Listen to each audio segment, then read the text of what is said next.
அவர் சொல்கிறாரு சீமானு, எல்லாத்தையும் இவங்களே பார்த்துக்குவாங்களா? அப்போ எதுக்கு அரசாங்க நிர்வாகம் நாங்கள்லாம் இருக்கோம், ஆட்சியாளர்கள் எல்லாமே யார் இவங்களே போட்டுக்குவாங்களா அது கோர்ட்டு அப்படின்னா?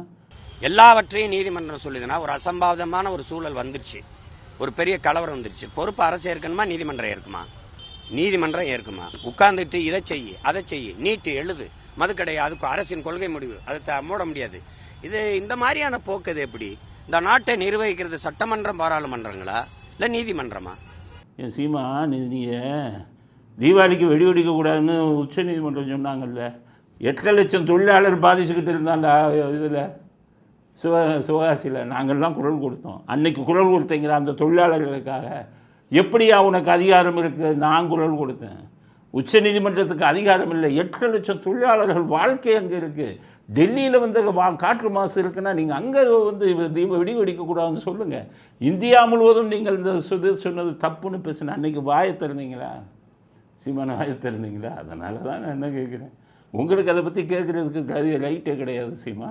ராம ஜென்மபூமி கோயில் இருக்க, அதை யார் நிர்வாகம் இது பண்ணிச்சா? சுப்ரீம் கோர்ட் இது பண்ணிச்சா? எப்போவுமே கோர்ட் எப்போ தலையிடும்? 2 பேத்துக்குள்ளே டிஸ்பியூட் வந்தால் ரிட் ஆஃப் மேண்டமஸ்ன்னு இருக்குது. உங்களுக்குலாம் எங்கே தெரியும்? ரிட் ஆஃப் மேண்டமஸ்னாலே ஏபிசிடி தெரியாத. ரிட் ஆஃப் மேண்டமஸ்ன்னு இருக்குது. அந்த ரிட் ஆஃப் மேண்டமஸ் நீங்கள் கொடுக்கும்போது அரசாங்கத்துக்கு நீங்கள் வந்து கோரிக்கை மனு கொடுக்கணும். அது முதல் கண்டிஷன்.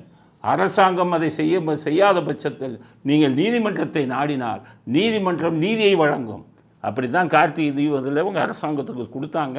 அரசாங்கத்திலேருந்து நடவடிக்கை எடுக்கலை, நீதிமன்றம் போனாங்க. நீதிமன்றம் எது நியாயமோ அதை சொல்கிறாங்க. எல்லா அரசாங்கமே கொடுத்துட்டு போயிடுவீங்களா? நீங்கள் அரசியல்வாதிகளே செஞ்சுடுவீங்களா? நீங்கள் அரசியல்வாதிகள் நியாயப்படி நடக்கிறீங்களா?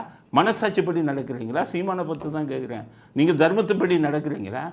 நீங்கள் சுயநலத்தின் அடிப்படையில் பண்ணக்கூடிய அரசியல்வாதிகள் தமிழ்நாட்டில் வந்துட்டீங்க. அப்போ நீதிமன்றங்கள் தான் நீதியை வழங்க முடியும் அப்படிங்கிறத புரிஞ்சுக்கங்க.